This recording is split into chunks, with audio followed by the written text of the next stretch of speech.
Day 36 of 365 Bible Stories.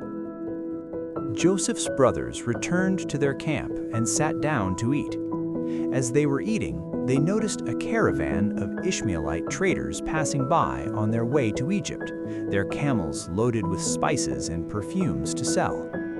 Judah said, "What do we gain by leaving Joseph in the well? Let's sell him to these traders. After all, he is our brother." So the brothers went back, pulled Joseph out of the well, and sold him to the Ishmaelites for 20 pieces of silver, watching as the caravan carried him away. Then they asked, "What will we tell our father?" They made a plan.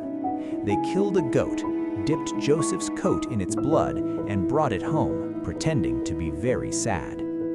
"Isn't this Joseph's coat?" they asked. Jacob cried out, "Yes, a wild animal must have torn him to pieces." He covered his face and wept. Though his sons tried to comfort him, nothing helped, and Jacob said, "I will remain in sorrow for the rest of my life." Join me tomorrow as we continue this journey through the Bible.